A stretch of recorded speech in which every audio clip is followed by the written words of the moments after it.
Hello दोस्तों, नमस्कार। मैं नीरज सर एक बार फिर आपका हार्दिक स्वागत करता हूं हमारे आपके अपने यूट्यूब चैनल गुरु ज्ञान अड्डा पर। और जैसा कि आज 5 जून 2020 है, तो आज के हम मोस्ट इम्पोर्टेंट 10 क्वेश्चनों की चर्चा करेंगे। इसी के साथ में फ्रेंड्स, आप लोगों को सबसे पहले मैं धन्यवाद देना चाहूँगा कि आप हमारी वीडियोज़ को कंटिन्यू देखते हैं, रोज़ देखते हैं। और उम्मीद करता हूं कि ये आपके लिए काफ़ी हेल्पफुल रह रही होंगी। इसी के साथ ही देखिए, हम रोज़ 10 क्वेश्चनों को कवर करते हैं करंट अफेयर के, लेकिन इन 10 क्वेश्चनों में हम छोटे छोटे बहुत सारे क्वेश्चनों को भी एक्स्ट्रा डिटेल में पढ़ते हुए कवर कर लेते हैं। और ये एक्स्ट्रा डिटेल आपको बहुत काम आने वाली है आपके आगामी एग्ज़ाम्स में। तो आप लोगों से निवेदन है कि आप इस वीडियो को लाइक करते हुए अपने सभी दोस्तों में शेयर कर दीजिए और इसको बिना स्किप किए हुए आप अंत तक देखिए। यदि आपको इससे संबंधित पीडीएफ चाहिए तो आप हमारे टेलीग्राम ग्रुप में जुड़कर पा सकते हैं। देखिए फ्रेंड्स, आज के पहले क्वेश्चन की बात कर लेते हैं। तो आज का पहला क्वेश्चन है आपके लिए कि विपणन वर्ष 2020-21 के लिए हाल ही में खरीफ की फसलों के न्यूनतम समर्थन यानी कि एमएसपी मूल्यों में कितनी बढ़ोतरी की गई है। तो ये बढ़ोतरी आपकी की गई है 83%। और आपको बता देते हैं, जो हाल ही में 1 जून को केंद्रीय मंत्रिमंडल ने जो खरीफ फसलों के न्यूनतम समर्थन मूल्यों में बढ़ोतरी करने के लिए एक बैठक करी थी, उस बैठक में प्रधानमंत्री जी की अध्यक्षता में ये फैसला कर दिया गया है कि इसका जो समर्थन मूल्य है वो 83% बढ़ाया जाए। और ये बढ़ा दिया गया है उस बैठक के बाद में।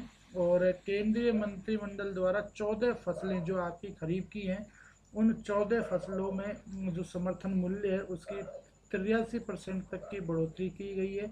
और यह किसानों के लागत को 50% अधिक मुनाफे को ध्यान लागत जो आपकी लगी थी किसानों की, उसको 50% अधिक मुनाफे को देते हुए या ध्यान में रखते हुए ये बढ़ोतरी की गई है।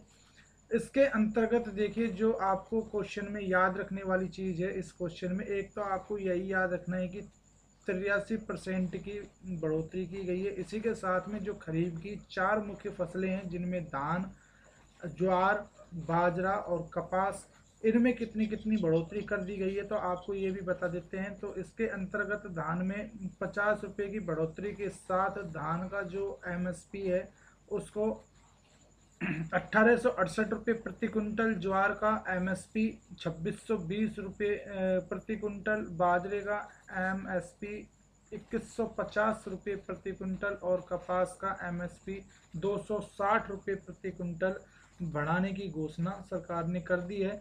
आपको बता देते हैं, जो ये एमएसपी शब्द है इसकी फुल फॉर्म बनती है मैक्सिमम सपोर्ट प्राइस, और इसको हिंदी में कहते हैं न्यूनतम समर्थन मूल्य। इसी को आधार बनाकर सरकार किसानों से अनाज खरीदती है। और रजिस्ट्रेशन जो आप सब ग्रामीण क्षेत्र से हैं जानते होंगे। और इसी जो खरीदारी है इसी को हम ग्रामीण भाषा या देहाती भाषा में सरकारी भाव भी कहते हैं। तो इसी के साथ ही अगले क्वेश्चन की चर्चा कर लेते हैं। हाल ही में आईआईएफएल फाइनेंस ने किसे अपना ब्रांड एम्बेसडर बनाया है। तो रोहित शर्मा को बनाया है। रोहित शर्मा से करंट अफेयर की जो जितनी भी खबर है आपको फोटो उपलब्ध करवा रहे हैं। इसी के साथ ही इनकी समस्त समस्त जो डिटेल है उसको देख लेते हैं, कवर कर लेते हैं। हाल ही में आईआईएफएल ने अपने पहले ब्रांड एम्बेसडर के रूप में रोहित शर्मा को चुना है। और जो रोहित शर्मा है इनका नाम बीसीसीआई के द्वारा अभी हाल ही में राजीव गांधी खेल रत्न पुरस्कार के लिए नामित किया गया है। इनके नाम की सिफारिश की गई है।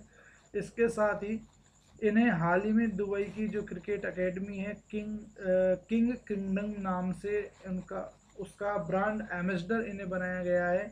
आईसीसी की जो ओडीआई श्रेणी है उसमें cricketer of the year award के लिए इन्हें चुना गया था। La Liga Spanish football club है उसके दिसंबर 2019 में इनको ब्रांड एम्बेसडर बनाया गया था। इसी के साथ ही फरवरी 2019 में न्यूजीलैंड के विरुद्ध दूसरे T20 मैच के दौरान ये अंतर्राष्ट्रीय T20 क्रिकेट मैच में सर्वाधिक रन बनाने वाले बल्लेबाज भी बन गए थे। इसी के साथ पाकिस्तान के विरुद्ध जो क्रिकेट विश्व कप 2019 का जो मैच हुआ था 16 जून 2019 को पाकिस्तान के विरुद्ध, उस मुकाबले में इन्होंने शानदार प्रदर्शन करते हुए 140 रनों की पारी खेली थी और इसी पारी के कारण इन्हें इस मैच का मैन ऑफ द मैच चुना गया था। इसी के साथ आपको बता देते हैं 2019 का जो 2019 में मुंबई में सीएट क्रिकेट रेटिंग अवार्ड की घोषणा की गई थी और ये अवार्ड जो सीएट टायर्स है उसके द्वारा दिया जाता है और उसमें one day international player of the year इनको चुना गया था। तो ये समस्त जानकारी करंट अफेयर की है, तो इसको आप बिल्कुल अच्छे तरीके से ध्यान रखेंगे।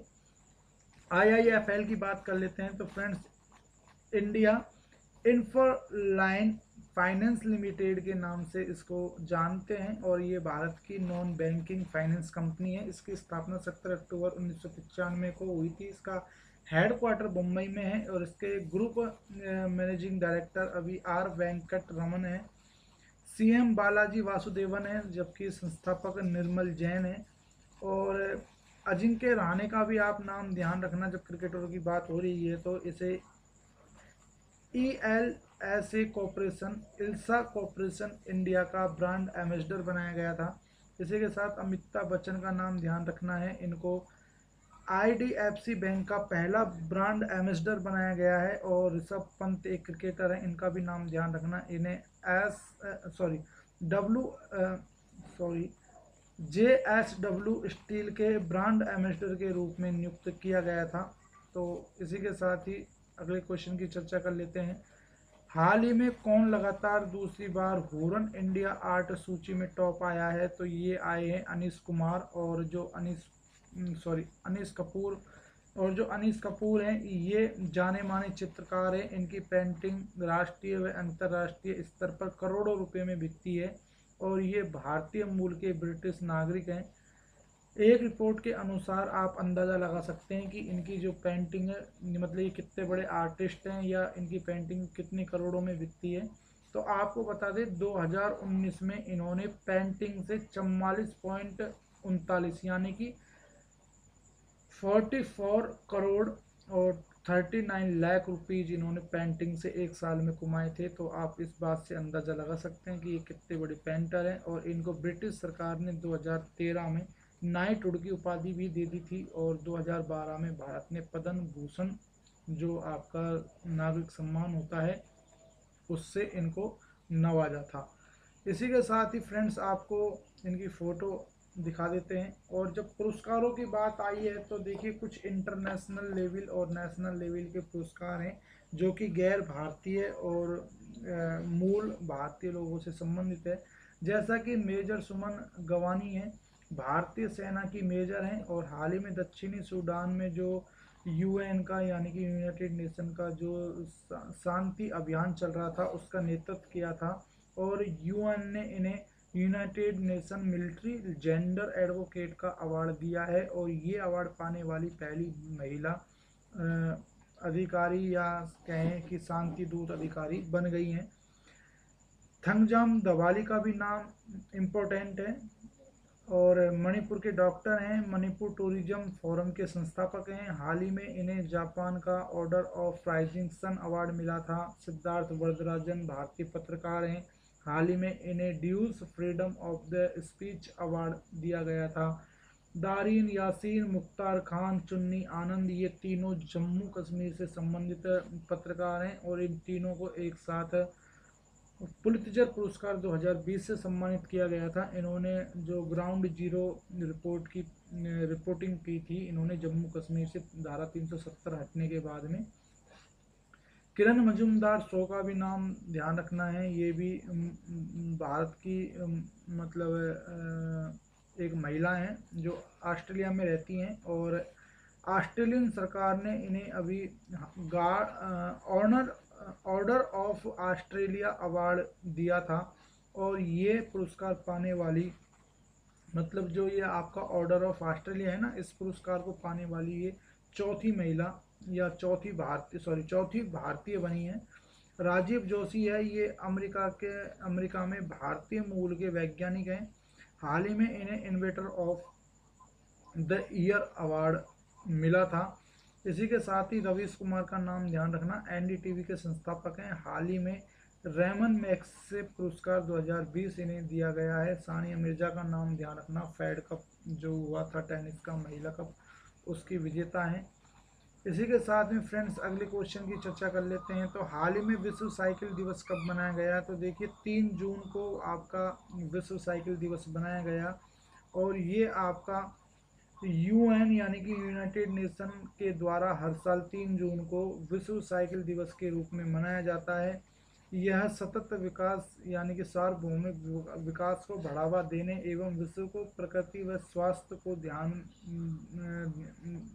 की ओर ध्यान आकर्षित करने हेतु साधन के रूप में साइकिल को बढ़ावा देने के लिए ये मनाया जाता है। अब साइकिल की बात चल रही है तो देखो मुझे रेमी डी जो आपके रेमी डी गैग्रोरिया नाम के एक व्यक्ति हैं जो फ्रांस के साइकिलिस्ट हैं, यानी कि साइकिल जो चलाने की प्रतियोगिता होती है उसके खिलाड़ी हैं। इंटरनेशनल साइकिलिंग यूनियन ने इनको डोपिंग टेस्ट में फेल होने के बाद में इन पर 4 वर्ष का प्रतिबंध लगा दिया था। इम्पोर्टेंट डेज की बात आ रही है तो इम्पोर्टेंट के एक बार रिपीट कर लेते हैं इम्पोर्टेंट डेज। तो देखिए जो जून में 1 जून है उसका विश्व दूध दिवस के रूप में मनाया गया। इसको 2 जून को तेलंगाना राज्य दिवस स्थापना के रूप में मनाया गया, और 3 जून आपको हमने बता ही दिया है विश्व साइकिल दिवस के रूप में मनाया गया है। अगले क्वेश्चन की चर्चा कर लेते हैं। तो अगला क्वेश्चन आपका कह रहा है, हाल ही में कौन सा देश दुनिया का दूसरा सबसे बड़ा मोबाइल निर्माता देश बन गया है? तो भारत ये बन गया है, और प्रत्येक भारतीय के लिए ये गर्व की बात होनी चाहिए, क्योंकि लगातार भारत किसी न किसी क्षेत्र में अब आगे बढ़ता जा रहा है।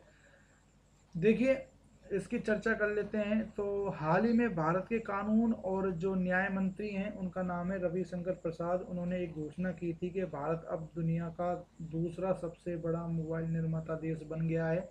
इस घोषणा के अनुसार भारत में अब तक 300 मोबाइल मैन्युफैक्चरिंग यूनिट सेटअप हो चुकी हैं, और इस घोषणा तक भारत में 330 मिलियन मोबाइल हैंडसेट बनाए जा चुके हैं।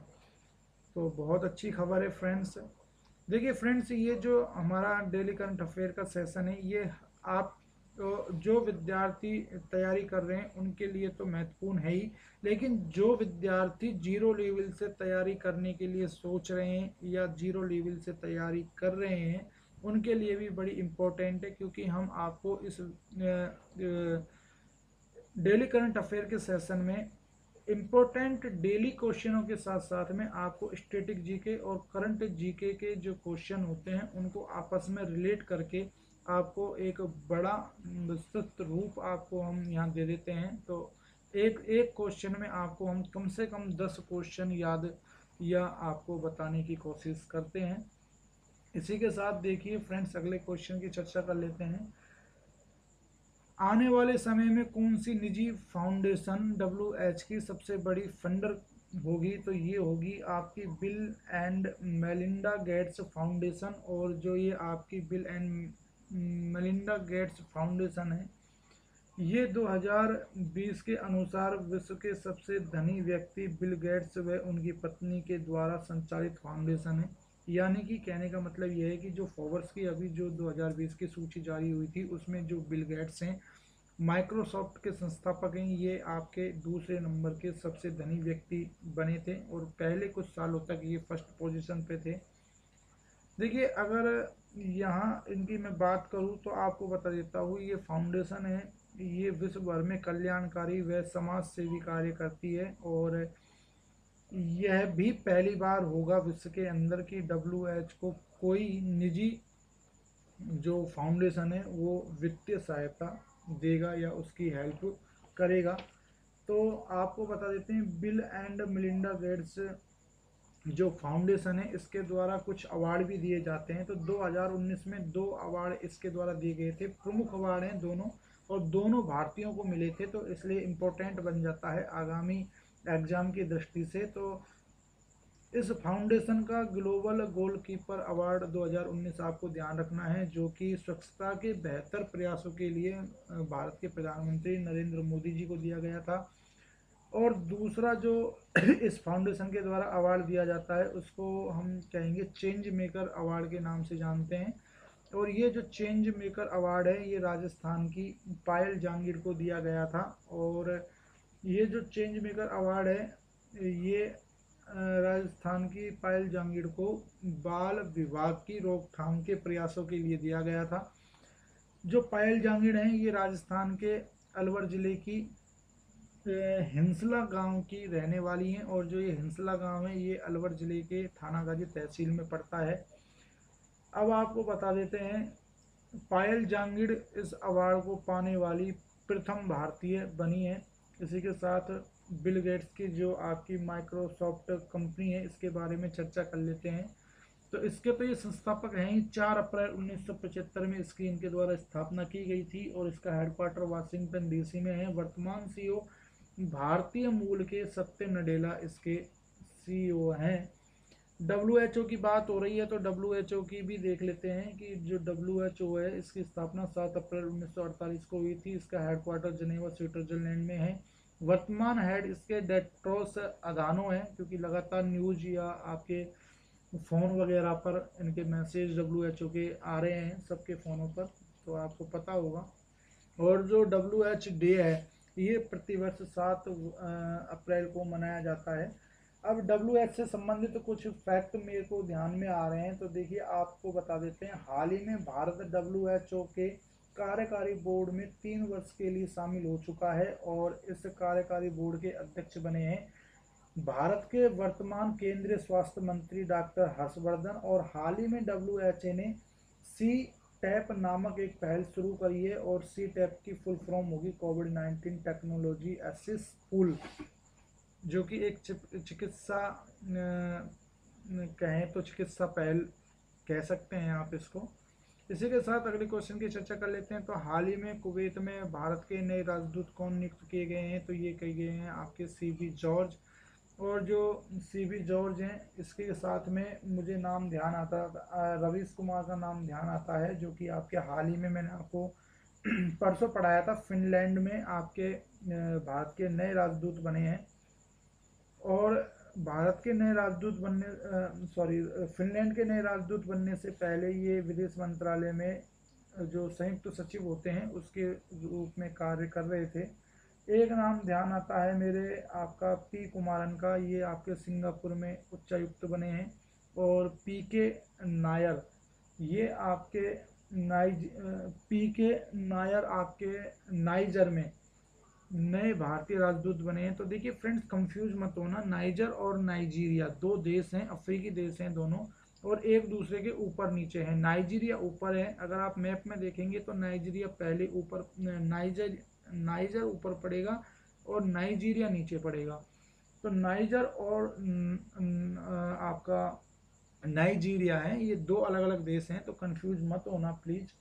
इसी के साथ कुछ अपॉइंटमेंट इससे संबंधित मेरे पास और ध्यान आ रहे हैं। तो देखिए आपकी एक नम्रता एस कुमार हैं, जो कि स्लोवेनिया में भारत की राजदूत नियुक्त हुई थी। और जो स्लोवेनिया है ये विश्व का पहला या यूरोप का पहला देश है जो कोरोना मुक्त हुआ था। जयदीप मजूमदार हैं, ऑस्ट्रिया में भारत के राजदूत नियुक्त हुए थे। जयदीप सरकार भी हैं, जयदीप मजूमदार हैं और दूसरे हैं जयदीप सरकार। ये लेसोथो में आपके नए राजदूत नियुक्त किए गए थे। अजय कुमार युगांडा में उच्चायुक्त नियुक्त किए गए हैं हाल ही में। अजय कुमार के साथ एक अजय बिसारिया भी हैं, जो कि कनाडा में नए भारतीय उच्चायुक्त नियुक्त किए गए थे। पीयूष श्रीवास्तव बहरीन में। तरनजीत सिंह सिंधु अमेरिका में भारतीय राजदूत। दीपक मित्तल कतर में भारतीय राजदूत। इसी के साथ में संजय पांडा टर्की में भारतीय राजदूत। जावेद अशरफ जो कि फ्रांस में आपके भारतीय राजदूत बने थे। इसी के साथ में पवन कुमार यूएई में भारतीय राजदूत बने हैं। गोपाल वागले का नाम ध्यान रखना है, श्रीलंका में भारतीय उच्चायुक्त बने हैं। विनय मोहन कोत्रा, जो कि जनवरी फरवरी में नेपाल में आपके उच्चायुक्त बनाए गए थे। तो ये जो अपॉइंटमेंट हैं, जो आपको मैंने अभी आपको नियुक्तियां बताई हैं विदेश मंत्रालय से संबंधित, उच्चायुक्त और आपके राजदूतों से संबंधित, ये अभी 2 महीने में अपॉइंटमेंट हुए हैं और इनको आपको कंपटीशन एग्जाम की दृष्टि से विशेष तौर से ध्यान रखना है। इसी के साथ ही अगले क्वेश्चन की चर्चा कर लेते हैं। तो हाल ही में किस राज्य या केंद्र शासित प्रदेश में अस्पतालों में बिस्तरों की वास्तविक जानकारी की सुविधा के लिए कौन सा मोबाइल एप्लीकेशन लॉन्च किया है? तो देखिए फ्रेंड्स, ये जो क्वेश्चन है इसमें ही मैंने आपके 2 क्वेश्चन ऐड कर दिए हैं, एक तो कौन सा राज्य और एक कौन सा एप्लीकेशन। तो देखिए दोनों चीज़ें ध्यान रखनी है। सिंपल उत्तर है इसका, सिंपल आंसर होगा दिल्ली सरकार और दिल्ली कोरोना। सिंपल है, दोनों को आप दिल्ली दिल्ली से याद रखेंगे, कोई कन्फ्यूजन वाली इसमें बात नहीं रहेगी। तो देखिए ये क्यों किया गया है, तो ये आपको बता देते हैं। तो ये 2 कारणों से किया गया है। एक तो जो दिल्ली में जो हॉस्पिटल हैं उनमें जो बेड्स की सुविधा है उसको देखते हुए ये लॉन्च किया गया है। आदमी जो है वो घर बैठे मतलब किस हॉस्पिटल में, मतलब जैसे आकस्मिक कोई घटना हो जाती है तो उस स्थिति में किस हॉस्पिटल में कितने बेड हैं, या मतलब इनकी कैटेगरी रखी गई है कि भाई किस किस कैटेगरी में कौन कौन से बेड उपलब्ध हैं। तो उस तरीके से आम जनता को सार्वजनिक करने के लिए या सार्वजनिक सूचना के तौर पर इसको लॉन्च किया गया है। इसी के साथ में यदि कोई कोरोना पॉजिटिव मरीज होगा और कोई भी निजी या सरकारी हॉस्पिटल उसको एडमिट करने में आनाकानी करेगा या उसको एडमिट नहीं करेगा, तो उनकी शिकायत के लिए भी इस ऐप को लॉन्च किया गया है। अब आपको बता देते हैं कि जब कोविड-19 की बात हो रही है तो मुझे ध्यान आ रहा है कि अभी हाल ही में भारतीय रेल ने भी दिल्ली में कोरोना मरीजों की बढ़ती संख्या को देखते हुए ट्रेन ट्रेन के कोच आइसोलेशन वार्डों की तैनाती की है। यानी कि जो भारतीय रेल है उसने जो रेल के डिब्बों में आइसोलेशन कोच बनाए गए हैं, वार्ड बनाए गए हैं, उनकी भी मतलब नियुक्ति कर दी है, उनको शुरू कर दिया है। हाल ही में कोविड-19 मरीजों के लिए 1 लाख बेड उपलब्ध और तैयार करने वाला देश का, मतलब 1 लाख बेड तैयार करके और उनको उपलब्धता के लिए रख दिया गया है। तो ये अभी हाल ही में देश का पहला राज्य बना है ऐसा करने वाला, यूपी। ये हमने 2-3 दिन पहले ही पढ़ा था जब आपको मैं हर्बल सड़कों के बारे में बता रहा था कि यूपी में 800 किलोमीटर हर्बल सड़क बनेंगी, औषधीय सड़कों का निर्माण होगा। तो उसके रूप में जब मैं यूपी पढ़ा रहा था तो मुझे आपको मैंने इसके बारे में चर्चा करी थी। तो इसी के साथ हाल ही में दिल्ली में बीजेपी के नए अध्यक्ष मनोज तिवारी को अध्यक्ष पद से हटाकर आदेश गुप्ता को नया बीजेपी का अध्यक्ष बनाया गया है। दिल्ली में प्रगति जो मैदान मेट्रो स्टेशन है इसका नाम बदलकर सुप्रीम कोर्ट मेट्रो स्टेशन नाम इसका कर दिया गया है। दिल्ली में स्थित फिरोज शाह कोटला क्रिकेट स्टेडियम है जिसका नाम बदलकर अब स्वर्गीय अरुण जेटली क्रिकेट स्टेडियम कर दिया गया है। इसी के साथ ही कुछ स्टैटिक जीके के पोर्शन देखेंगे दिल्ली के। तो बात कर लेते हैं 1912 में देश की नई राजधानी नई दिल्ली को बनाया गया था, कलकत्ता से ट्रांसफर कर कर लाई गई थी नई दिल्ली। सीएम अरविंद केजरीवाल हैं, डिप्टी सीएम मनीष सिसोदिया हैं जो कि आपके शिक्षा राज्य मंत्री दिल्ली सरकार भी हैं। डिप्टी गवर्नर आपके अनिल बैजल हैं। साथ में राज्य पशु अगर देखा जाए दिल्ली का तो लंगूर यानी कि काली मुखा बंदर है। और राज्य पक्षी यहाँ पर आपके 2 बनते हैं, एक तो घूसर तीतर तो आपका शुरू से ही है, लेकिन 14 अगस्त 2012 को जो घरेलू चिड़िया जिसको हम गोरैया के नाम से जानते हैं इसे भी राज्य पक्षी के रूप में चुन लिया गया था। और अब आपके राज्य पक्षी 2 हैं, घूसर तीतर और घरेलू चिड़िया गौरैया। इसी के साथ में राज्य दिवस की बात करें तो 1 नवंबर को होगा। राज्य मिठाई आपकी रसगुल्ला बनेगी। मिठाई के नाम से मुझे याद आ जाती है हमारे राजस्थान के घेवर। तो राजस्थान के जो घेवर हैं वो राज्य मिठाई है राजस्थान की। इसी के साथ भारत की राष्ट्रीय मिठाई फ्रेंड्स क्या बन सकती है, जरूर बताएं कमेंट में कमेंट करके। फिलहाल मैं आपको बता देता हूँ भारत की जो राष्ट्रीय मिठाई है वो जलेबी है। आपके दिल्ली में जिले बनते हैं 9, विधानसभा सीट बनती हैं 70, लोकसभा सीट बनती हैं 7 और राज्यसभा सीट बनती हैं 3। देश का सबसे लंबा जो मेट्रो ट्रैक है वो आपके दिल्ली मेट्रो का है, जिसकी लंबाई 413.8 किलोमीटर है। ऐतिहासिक स्थल दिल्ली के जामा मस्जिद, लाल किला, चांदनी चौक बाजार, कुतुब मीनार, राष्ट्रपति भवन, इंडिया गेट, राष्ट्रीय संग्रहालय, जंतर मंतर, और एक आपका सफदर सर सफदरजंग ऐसा कुछ नाम है, तो वो मकबरा है। और एक आपका आपकी एक निजामुद्दीन औलिया की दरगाह है। तो ये आपके प्रमुख फेमस वो बनते हैं। इसके अलावा लोटस टेम्पल भी है, एक आपका राधा स्वामी हरे राम हरे कृष्णा टेम्पल भी है। तो ऐसे टेम्पल बहुत हैं, लेकिन ऐतिहासिक स्थल आपकी यही है। इसके अलावा एक स्टैटिक जीके का क्वेश्चन हमेशा आपको परेशान करता है, मुझे भी करता था, तो मैं अपने ऊपर बता रहा हूँ कि आप लोगों को भी करता होगा, क्योंकि मुगल गार्डन कई बार हमारा एग्जाम का पार्ट बनता है कि मुगल गार्डन किस राज्य से संबंधित है। तो हम इसमें अधिकतर यूपी ऑप्शन में करके आते हैं। मुझे पता है कि अधिकतर इसमें कन्फ्यूजन होता ही है, क्योंकि ये कन्फ्यूजन वाला क्वेश्चन है। तो देखिए, मुगल गार्डन आप याद रखना, राष्ट्रपति भवन। दिल्ली मत रखो, यूपी एमपी गुजरात कुछ भी याद मत रखो, सिर्फ आप राष्ट्रपति भवन याद रखो। और जब आप राष्ट्रपति भवन को याद करेंगे कि मुगल गार्डन राष्ट्रपति भवन के अंदर है, तो ऑटोमेटिक नई दिल्ली आपका ऑप्शन राइट हो जाएगा, क्योंकि राष्ट्रपति भवन नई दिल्ली के अंदर ही है। इसी के साथ करंट जीके की और क्या हो सकती है दिल्ली में। हाँ, आईआईटी दिल्ली हो सकता है, जो कि अभी प्रकृति पोर्टल लॉन्च किया था कोविड-19 के प्रसार की भविष्यवाणी के लिए। एक आपका एनटीपीसी द्वारा दिल्ली में 20 हाइड्रोजन फ्यूल बस व कारों को लॉन्च किया गया था कुछ समय पहले ही। एक आपका एक्सिस कोरोना ऐप लॉन्च किया था दिल्ली सरकार ने। ऑपरेशन शील्ड आपका लॉन्च किया था। 5T प्लान भी आपका हम सफ़र मोबाइल ऐप, ये भी आपके दिल्ली सरकार ने लॉन्च करे थे। इसी के साथ आपके एक जो हमारे श्रम रोजगार मंत्री हैं, उनके द्वारा डोर डिलीवरी हेतु एक ऐप भी लॉन्च किया गया था दिल्ली के अंदर। इसी के साथ ही दिल्ली का जो इंदिरा गांधी इंटरनेशनल एयरपोर्ट है, हाल ही में उसको सिंगल यूज प्लास्टिक फ्री होने वाला देश का पहला एयरपोर्ट घोषित किया गया है। तो ये सारे टर्म्स आपको ध्यान रखने हैं।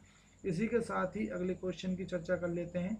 हाल ही में किस आईआईटी ने कोविड-19 के चलते फ्लैजी मोबाइल ऐप लॉन्च किया है? तो फ्लाई जी जेड यानी कि फ्लैजी मोबाइल ऐप लॉन्च किया है, आईआईटी गुवाहाटी ने किया है। तो देखिए, हाल ही में आईआईटी गुवाहाटी के छात्रों ने कोविड-19 के दौरान हवाई यात्रा करने वाले यात्रियों की यात्रा को आसान बनाने के उद्देश्य से ये लॉन्च किया है। यह ऐप संपर्क रहित, मतलब कि कॉन्टेक्टलेस आपका ये ऐप है। इसी के साथ ही इसके अलावा यह आईआईटी ने जो आपकी आईआईटी गुवाहाटी है, इस ऐप के अलावा एक ड्रोन भी विकसित किया था, जो बड़ी जगहों को सैनिटाइज करने में सक्षम है। और इस ड्रोन का पहली बार सैनिटाइजिंग का कार्य में उपयोग करने के लिए इंदौर शहर में इसको उपयोग किया गया था। और इंदौर आपका देश का पहला ड्रोन से सैनिटाइज होने वाला शहर बना था। दूसरा आपका चंडीगढ़ बना है, ये आप ध्यान रखेंगे। इसी के साथ में आईआईटी मंडी का भी नाम ध्यान आ रहा है। तो हाई स्पीड मैग्नेटिक रैम बनाई थी आपकी आईआईटी मंडी ने। आईआईटी रोपड़ कोरोना मरीजों हेतु वार्ड बाट नाम से एक प्रोग्राम कहें तो विकसित किया था। और आईआईटी मद्रास है भारत का पहला स्टैंडिंग व्हील चेयर और स्वदेशी माइक्रो प्रोसेसर शक्ति बनाया था। और ये जो स्वदेशी माइक्रो प्रोसेसर है, इसकी खासियत क्या है कि यदि आप कंप्यूटर पर कोई काम कर रहे हैं और उस काम को करते वक्त अचानक से आपकी बिजली ऑफ हो जाती है या बिजली कट हो जाती है और आपका कंप्यूटर हो जाता है बंद। तो अब तक ऐसा होता था कि जैसे हम कंप्यूटर पे काम करते हैं, बिजली चली गई तो जो काम हम कर रहे थे अगर हमने वो सेव नहीं किया तो वो वहीं की वहीं ख़त्म। लेकिन अब इसमें ऐसा नहीं होगा, मतलब जो शक्ति है इसमें क्या होगा कि जैसे लाइट ऑफ हो गई, आप कोई काम कर रहे हैं तो जहां आपने काम छोड़ा है वहीं से आपका लाइट आने के बाद जब आप कंप्यूटर ऑन करेंगे तो ये आपका वहीं से वर्क करेगा जहां पर आपका छूटा था वर्क। इसी के साथ आईआईटी गांधीनगर की बात कर लेते हैं तो प्रोजेक्ट आयसा लॉन्च किया था। इसी के साथ एमआरआई एंड कोविड 19 डैशबोर्ड भी इसी ने बनाया था। आईआईटी बॉम्बे, बॉम्बे का नाम आप ध्यान रखना, आईआईटी बॉम्बे। कम कीमत के वेंटिलेटर रोजगार बनाए। क्वारंटाइन ऐप भी इसने एक बनाया था, क्वारंटाइन ऐप भी इसने ही बनाया था। इसी के साथ आपका डिजिटल स्टेथोस्कोप जिसका नाम आयु सिंक रखा गया है, ये भी इसी ने बनाया था। आईआईटी रुड़की का नाम ध्यान रखना है, प्राणवायु नामक वेंटिलेटर बनाए थे आईआईटी रुड़की ने कम लागत के। और आईआईटी हैदराबाद ने जीवन लाइट वेंटिलेटर बनाए हैं।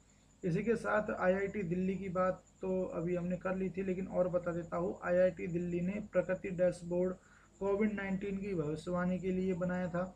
एन सेफ रीयूजेबल मास्क भी बनाया है। इसी के साथ में पीपीई किट जो कि पंजाब नेशनल बैंक हाउसिंग के साथ में मिलकर ये बना रही हैं। तो पीपीई किट है जिसका नाम तो मेरे ध्यान नहीं आ रहा है, खैर मैं आपको बता दूंगा जब नाम ध्यान आएगा। तो एक पीपीई किट का भी ये निर्माण कर रहा है जो कि आपकी रीयूजेबल रहेगी। इसी के साथ में वाश करो ऐप भी आपका दिल्ली आईआईटी के द्वारा बनाया गया था। आज का अंतिम और इम्पोर्टेंट क्वेश्चन देख लेते हैं कि हाल ही में किस राज्य ने मिशन फतेह गीत प्रसारित किया है, यानी कि लॉन्च किया है।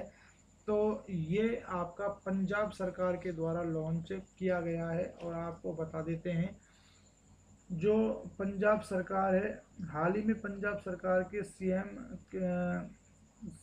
आपके जो मुख्यमंत्री हैं अमरिंदर कैप्टन अमरिंदर सिंह, उनके द्वारा लोगों को, यानी कि पंजाब के लोगों को कोविड 19 से लड़ने के प्रति जागरूकता फैलाने के लिए मिशन फतेह गीत को लॉन्च किया है। और इस गीत की खासियत क्या है, तो देखिए इस गीत को कई खिलाड़ियों ने मिलकर गाया है, इस खिलाड़ियों ने गाया है और आपके फिल्म स्टार, अभिनेता, संगीतकार, इन सब ने मिलकर गाया है। तो कुछ नाम मैं आपको बता देता हूँ इस गीत को गाने वाले हैं। जैसे कि खिलाड़ियों में बात कर ले तो मिल्खा सिंह, हरभजन सिंह, कपिल देव, और ऐसे मतलब जो पंजाब के मूल रूप से जो खिलाड़ी हैं उनके द्वारा इसमें सहयोग लिया गया है। और इसके साथ ही फिल्म स्टार, अभिनेता करीना कपूर, सोनू सूद, गुरदास मान जैसे जो कलाकार हैं, फिल्मी स्टार हैं, उन्होंने भी इसमें अपना मतलब पार्टिसिपेट किया है इस गाने को गाने में। इसी के साथ ही इस गीत को कोविड 19 को हराने व पंजाब को एकजुटता होकर बचाने के लिए, मतलब कि कहने का मतलब ये है कि जो कोविड 19 है एक तो उसको हराना है इस गीत का उद्देश्य, दूसरा है कि जो पंजाब के लोग हैं उनको एकजुटता दिखाकर और इससे बचाव के प्रयासों पर जोर दिया गया है। स्टैटिक जीके की बात कर लें तो देखिए पंजाब की राजधानी रहेगी चंडीगढ़, और जो चंडीगढ़ है उसके जो हरियाणा है उसकी भी राजधानी बनती है, और चंडीगढ़ अपने आप में एक केंद्र शासित प्रदेश भी है। पंजाब के मुख्यमंत्री कैप्टन अमरिंदर सिंह हैं, राज्यपाल वीपी सिंह बदनौर हैं। पंजाब उच्च न्यायालय जो कि हरियाणा और चंडीगढ़ और पंजाब तीनों का संयुक्त उच्च न्यायालय है, इसके जो मुख्य न्यायाधीश हैं वो बनते हैं आपके रविशंकर जहाँ, हाँ आपके रविशंकर जहाँ यहाँ के मुख्य न्यायाधीश बन जाते हैं। इसी के साथ ही करंट अफेयर के बारे में क्या रिलेट है आपका, क्या है और करंट अफेयर पंजाब से, देखिए पंजाब की जो करंट अफेयर है उसके बारे में आपको मैं बताऊँ तो कोवा पंजाब ऐप पंजाब ने लॉन्च किया था सरकार ने। पंजाब सरकार के जो कर्मचारी हैं उनकी सेवानिवृत्ति, जो राज्य कर्मचारी हैं उनकी सेवानिवृत्ति की आयु अब 60 से 58 कर दी गई है। कपूरथला रेलवे कोच फैक्ट्री द्वारा आपके जो पंजाब में है इसके द्वारा कम कीमत के जीवन नामक वेंटिलेटर तैयार किए गए हैं। BRO यानी कि बॉर्डर रोड ऑर्गेनाइजेशन द्वारा पंजाब की कासूवाल एक जगह है, कासूवाल को देश से जोड़ने के लिए रावी नदी पर एक पुल भी बनाया गया था। और कोविड-19 के लिए सबसे पहले कर्फ्यू लगाने वाला राज्य आपका पंजाब ही था और पूर्णतः लॉकडाउन करने वाला राज्य आपका राजस्थान था। ये दोनों टर्म्स आप ध्यान रखेंगे, दोनों में रात दिन का फर्क है। एक टर्म्स आपसे कह रहा है कि देश का पहला राज्य जिसने कोविड-19 के चलते पूर्णतः कर्फ्यू लगाया था तो ये लगाया था पंजाब ने। और दूसरा टर्म्स आपका कहता है कि देश का पहला राज्य जिसने कोविड-19 के चलते पूर्णतः लॉकडाउन किया था तो वो होगा आपका राजस्थान। इसी के साथ में CCA जो आपका सिटीजन अमेंडमेंट एक्ट आया था उसका विरोध करने वाला देश का दूसरा राज्य आपका पंजाब बना था, केरल के बाद में पहला केरल था। इसी के साथ में जनवरी में धार्मिक ग्रंथों के साथ अनादर व अमानवीय व्यवहार तथा अपमान करने पर उम्र कैद की सजा का प्रावधान करने वाला भारत का पहला राज्य आपका पंजाब बना था। इसी के साथ ही पंजाब के अटारी बॉर्डर पर 5 करोड़ की लागत से एक तिरंगा झंडा मतलब कि भारतीय राष्ट्रीय ध्वज लगाया गया है, जिसकी ऊंचाई इतनी है कि वो राष्ट्रीय ध्वज आपके पाकिस्तान के लाहौर से दिखाई देता है। इसी के साथ मुझे ये मिशन फतेह गीत है, इससे संबंधित एक दो क्वेश्चन याद आ रहे हैं। देखिए, एक आपका हाल ही में जयतु भारतम गीत नाम से एक गीत लॉन्च हुआ था जो कि आत्मनिर्भर भारत अभियान के लिए गाया गया था। हैशटैग हम हार नहीं मानेंगे, ये आपका HDFC बैंक के द्वारा मतलब लॉन्च किया गया था। यूनाइटेड V5 ये आपका ICCR द्वारा लॉन्च किया गया था। ICCR यानी कि Indian council for culture relation के द्वारा लॉन्च किया गया था। तो फ्रेंड्स, ये थे आज के इम्पोर्टेंट 10 क्वेश्चन। इसी के साथ ही आज के होमवर्क क्वेश्चन की बात कर लेते हैं। तो होमवर्क क्वेश्चन को आपको बता देते हैं। आज हमने आपसे पूछा है हाल ही में फिक्की लेडीज ऑर्गेनाइजेशन की राष्ट्रीय अध्यक्षा कौन बनी है? तो ये आपकी बनी है जानवी फूकन। और इसी के साथ में आज आपका जो क्वेश्चन रहेगा आप बताएंगे कमेंट करके कि हैशटैग हम हार नहीं मानेंगे ये गीत किस बैंक के द्वारा लॉन्च किया गया है। PDF में आपको ये करेक्शन होके मिल जाएगा।